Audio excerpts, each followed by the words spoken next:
Welcome to CCS code again. तो आज हम ICD-10 PCS इंट्रोडक्शन जानने वाले हैं। बुक होती कैसी है, कैसे हम उसमें कोड सर्च करते हैं एंड उसकी गाइडलाइंस क्या होती है, क्या इंट्रोडक्शन रहता है उसका। ओके, सो ओवरऑल हम जानेंगे पूरा ICD-10 PCS के बारे में। इससे पहले कि हम ICD-10 PCS के बारे में डिटेल में जानें, तो हमें पहले डिफरेंस जानना पड़ेगा ICD-10 CM और ICD-10 PCS में डिफरेंस होता क्या है बेसिकली। ओके, तो पहले हम ICD-10 CM का पहले जानते हैं कि उसका पर्पस क्या रहता है, किसने डेवलप किया है एंड बेसिकली वो फोकस किस किस एरिया में करता है एंड उसका स्कोप क्या रहता है। ओके, सेम थिंग हम ICD-10 PCS के बारे में भी जानेंगे, उसका पर्पस क्या रहता है, डेवलप किसने किया है, उसका फोकस कौन कौन से एरिया पे रहता है एंड उसका स्कोप। ओके, सो बेसिकली हम पूरा डिटेल में जानेंगे। तो पहला अगर हम बात करें ICD-10 CM पर्पस होता क्या है उसका, तो जैसे आप स्क्रीन पर देख सकते हैं, use to classify the diagnosis and the medical conditions in all the health care setting include in patient, out patient and physician office. Okay, so ये पॉइंट हमेशा याद रखना कि बेसिकली हम जो ICD-10 CM का है डायग्नोसिस के लिए ही यूज़ करते हैं। बेसिकली क्या कंडीशंस थी पेशेंट की in the health care setting. Okay, अब पेशेंट आउट पेशेंट भी हो सकता है, इन पेशेंट भी हो सकता है, या फिर वो फिजिशियन के ऑफिस में जस्ट फॉर ENM के लिए आया है तो वो भी हो सकता है। तो वो भी आप देखो क्या है ध्यान रखना है। कभी कभी क्या है पेशेंट सिर्फ जस्ट फॉर स्क्रीनिंग के लिए आता है तो उसमें भी क्या है ICD-10 CM का कोड जाता ही है, तो आपको पता ही है। ओके, तो ये हो गया आपका फिजिशियन ऑफिस। कभी कभी सिर्फ और सिर्फ दिखाने को आता है अपने आप को एंड रूटीन चेकअप के लिए आता है। ओके, अगर हम सेकंड पॉइंट की बात करें डेवलप किसने किया है, तो NCHS जिसकी फुल फॉर्म है national centre for health statics. Okay, तो इसके द्वारा क्या है डेवलप किया गया है। और साथ ही साथ CDC जो आपकी centre for disease control and prevention है, उसके द्वारा क्या है ये डेवलप किया गया है। अगर हम बात करें फोकस, तो किस किस एरिया में फोकस रहता है इसका, तो आप देख सकते हो कि बेसिकली ये डायग्नोसिस के लिए यूज़ किया जाता है। कोई सिम्टम्स हैं एंड जो भी कंडीशंस है तो उसको कोड करने के लिए हम ICD-10 CM के कोड्स का यूज़ करते हैं। अगर स्कोप की बात करें तो use by all the provider and the facility to report diagnosis.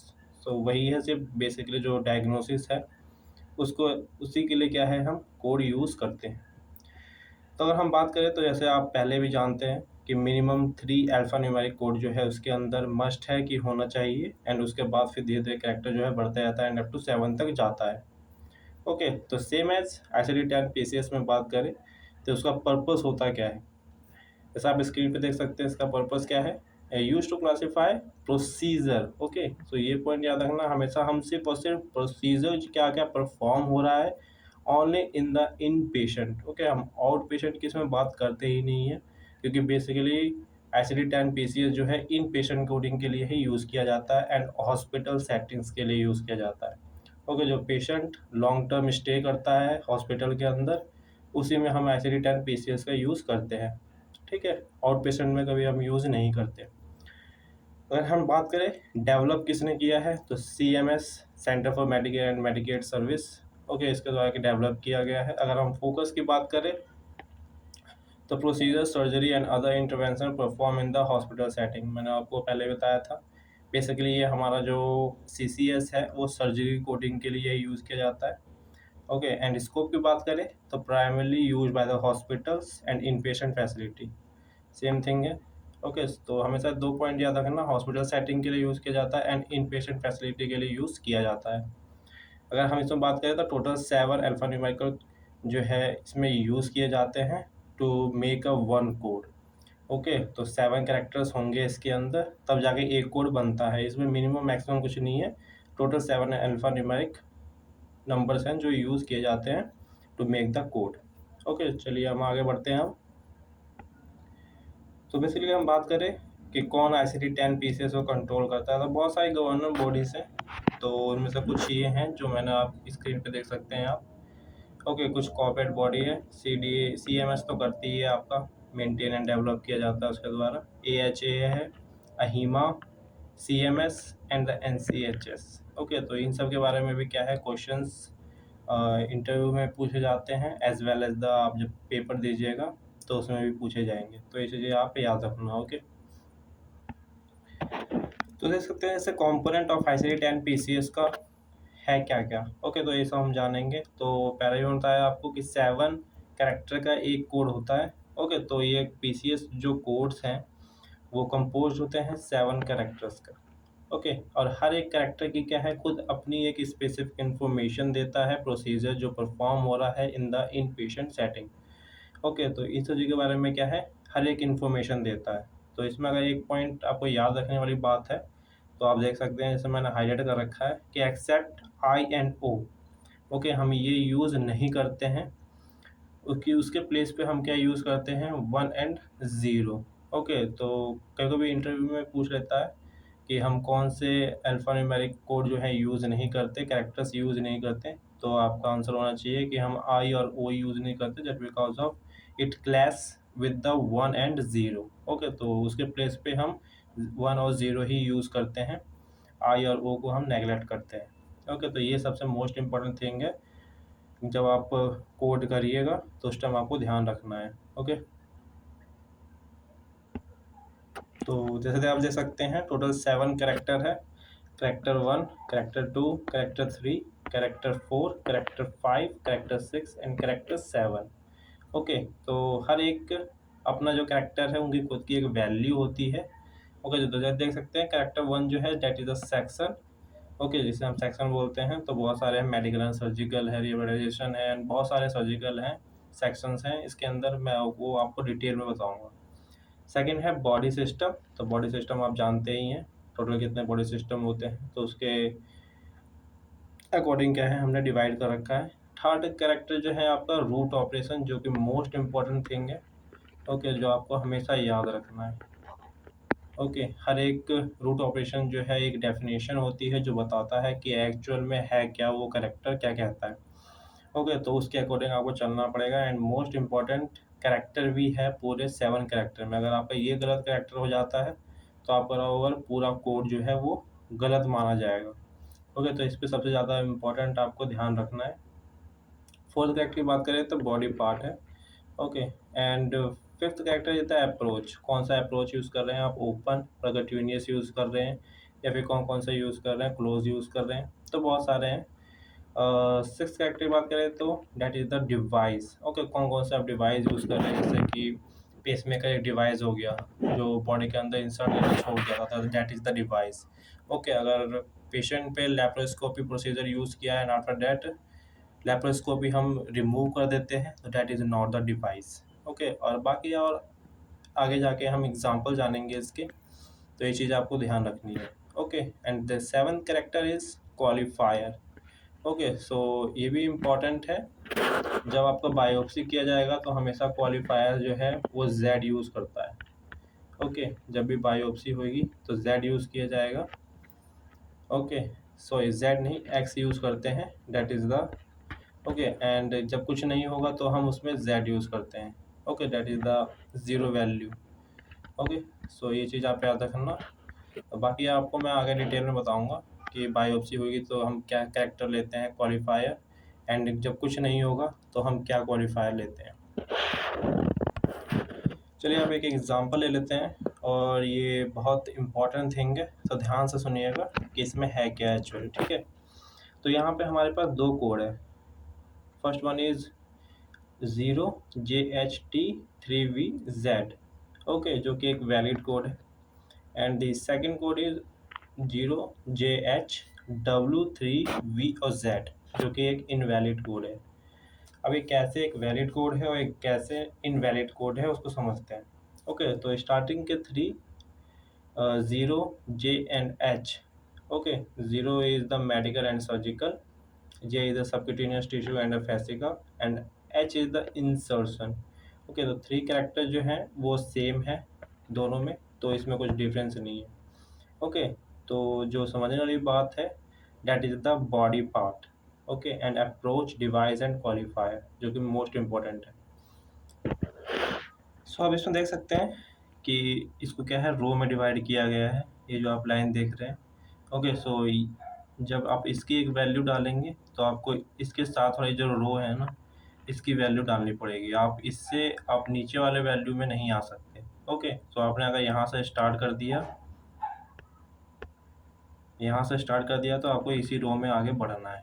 Okay, तो आप इसका ऐसा नहीं है कि आप इसकी एक कैरेक्टर वैल्यू ले लो और आप इसकी एक कैरेक्टर वैल्यू ले लो, फिर इसकी ले लो और इसकी ले लो, तो ये आपका क्या है, इनवैलिड कोड हो जाएगा। ओके, सो इसमें आप देख सकते हैं कि ये इसी तरह का है। तो अगर हम एक इनवैलिड कोड देखें तो OJH W, इसमें क्या है, W यहाँ से लिया गया है। ओके, W यहाँ से लिया गया है and after that that is a 3 यहाँ से लिया गया है। एंड फिर यहाँ पे क्या किया उन्होंने, डिवाइस जो है डिवाइस इन्होंने ले लिया है V। ओके, सो नीचे वाले में से ले लिया इन्होंने, तो ये क्या है, आपका एक इनवैलिड कोड हो गया। सो वैलिड कोड क्या है, जैसे आप देख सकते हैं 0JH तो है ही। ओके, फिर T है, यहाँ से इन्होंने क्या लिया है, T लिया है, that is the subcutaneous tissue. Okay, तो अब इसी रो में आगे बढ़ेंगे। उसके बाद फिर क्या है, उन्होंने लिया है V। ओके, तो 3 ले लिया उन्होंने, 3 के बाद फिर इन्होंने V ले लिया है एंड फिर Z लिया है, तो इसी रो में आगे बढ़ा है। तो एक क्या है, आपका एक वैलिड कोड है।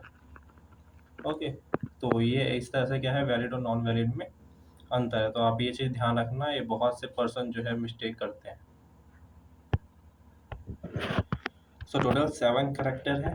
तो 7 कैरेक्टर में से क्या है, हम फर्स्ट कैरेक्टर आज जानने वाले हैं कि फर्स्ट कैरेक्टर क्या होता है। ओके, सो चलिए आगे बढ़ते हैं हम। ओके, सो फर्स्ट कैरेक्टर क्या है, सेक्शन। तो टोटल आप देख सकते हैं 1 से 9 सेक्शन जो हैं आपके, जो 1 से लेकर 9 सेक्शन हैं। Okay, so 0 1 2 3 4 5 6 7 8 and 9। Okay, so ये सब क्या है, medical and surgical related sections है, जिसमें आपके मेडिकल रिलेटेड सर्जिकल जो भी आएंगे आपके, जैसे आप देख सकते हैं कि मेडिकल एंड सर्जिकल है जो मोस्टली आपका यूज़ किया जाता है एंड इसी से क्वेश्चंस आते भी हैं पेपर में। ओके, ऑब्स्टेट्रिशियन से थोड़ा सा कम आता है, प्लेसमेंट से आता है क्वेश्चंस। बात करें तो एडमिनिस्ट्रेशन से भी क्वेश्चंस आ जाते हैं कभी कभी, and measuring and monitoring. Okay, so इसमें से भी क्वेश्चंस आते हैं। बाकी एक्स्ट्रा कॉर्पोरियल असिस्टेंस परफॉर्मेंस से नहीं आता, एक्स्ट्रा कॉर्पोरियल थेरेपी नहीं आता, ज़्यादा इन सब से क्वेश्चन नहीं आते, तो इन सब पे ध्यान ना दीजिए ज़्यादा। एंड अदर प्रोसीजर और कायरोप्रैक्टिस, इमेजिंग। ओके, अगर आप यहाँ से देखते हैं BCDFG एंड H, ये सारे के सारे क्या हैं, आपका एंसिलरी सेक्शंस है। ओके, एंसिलरी सेक्शंस हैं कुछ, तो ये सभी ज़्यादा नहीं आते, बट आपको थोड़ा सा याद रखना पड़ेगा। Physical rehabilitation and diagnosis, radiology question आ जाते हैं कभी कभी। तो ये आपका टोटल सेक्शंस हैं 1 से 9 तक, जो मोस्टली इम्पॉर्टेंट है। ओके, तो ये फर्स्ट कैरेक्टर वैल्यू है। ओके, जो that is the first character value, that is the section. तो पहले बताया था मैंने कि सेक्शन जो आपका फर्स्ट है, that is the medical and surgical. The second character अगर हम बात करें तो बॉडी सिस्टम है। The third character is the most important, root operation, and which type of root operation is performing on the body part, तो ये है आपको जानना है। And the fourth character is okay body parts, and the fifth character is approach, and the sixth character is device, and the seventh character is qualifier. Okay, तो आप ये already मैं बता चुका हूँ आपको, तो ये सब चीज़ें हैं। सो अगर हम बॉडी सिस्टम की बात करें या फिर बॉडी पार्ट, जो कि आपका सेकंड कैरेक्टर और फोर्थ कैरेक्टर है। ओके, तो थर्ड कैरेक्टर अभी हम आगे पढ़ेंगे, तो थोड़ा सा डिटेल में है, मोस्ट इंपॉर्टेंट थिंग है, इसलिए हम उसको डिटेल में पढ़ेंगे। तो फर्स्ट देख लिया हमने, सेकंड देखते हैं एंड फोर्थ देखते हैं। ओके, तो अगर हम बात करें तो बॉडी सिस्टम और बॉडी पार्ट आप जैसे समझ ही रहे हैं कि एनाटॉमिकल रीजन क्या है। जनरल है एनाटॉमिकल रीजन्स, अपर एक्सट्रीमिटी है या फिर आपका लोअर एक्सट्रीमिटीज़ है। ओके, तो एनाटॉमिकल रीजन आपको जानना है। ओके, जनरल की बात कर रहा है, लोअर एक्सट्रीमिटी बात कर रहा है या फिर अपर एक्सट्रीमिटीज़ की बात कर रहा है, तो उस चीज़ को आपको क्या है, ध्यान देना है। ओके, फर्दर हम इसको भी डिटेल में जानेंगे, क्योंकि हम हर एक कैरेक्टर को क्या है डिटेल में जानेंगे, तभी हम एक ICD-PCS का कोड जो है वो एग्जैक्ट और एक सही प्रॉपर अमाउंट में दे सकते हैं। ओके, अगर हम एग्जांपल की बात करें तो test tube drainage of the pleural cavity is coded to the root operation. So drainage is found to the body system anatomical region general. Okay तो इसमें हम क्या है जनरल लेंगे. वैसे अगर हम देखें suture repair of the abdominal wall is coded to the root operation repair. Okay तो ये चीज़ आपको क्या है समझनी है कि एब्डोमिनल वॉल का हो रहा है कि क्या हो रहा है, वो सब चीज़ें हमें जाननी है. तो कौन सा एब्डोमिनल वॉल कहाँ पे आता है, तो वो सब चीज़ें क्या है आपको एनाटॉमी आपकी अच्छी होनी चाहिए. तो एनाटॉमी भी आप साथ में पढ़ते रहिए. ओके अगर हम बात करें amputation of the foot is coded to the root operation detachment. Okay ये चीज़ आपको क्या है थोड़ी थोड़ी चीज़ें क्या है आपको याद रखनी पड़ेगी जो मोस्ट इंपॉर्टेंट है. अगर एम्पुटेशन आता है तो आप जाके एम्पुटेशन ना ढूंढ के वहाँ पे अगर डिटैचमेंट ढूंढेंगे तो वहाँ जल्दी मिल जाएगा आपको. ओके तो ऐसे कुछ वर्ड्स हैं जो आपको याद रखना पड़ेगा जब आप ICD-10 PCS की कोड को सर्च करेंगे. ओके तो इसमें अगर हम देखें तो आपका जो बॉडी रीजन है एनाटॉमिकल रीजन जो है वो आपका लोअर एक्सट्रीमिटी आएगा. ओके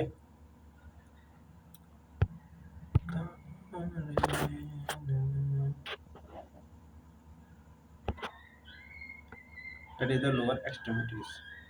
चलिए हम आगे बढ़ते हैं. सो अगर हम जनरल बॉडी पार्ट की बात करें अपर एंड लोअर एक्सट्रीमिटी में डिवाइडेड है. ओके सो इसमें upper arteries lower arteries upper vein lower veins muscles tendons ligament. Okay so upper and lower पे ही क्या है मेनली फोकस किया गया है बॉडी पार्ट जो कहाँ पे आपका लोकेट होता है.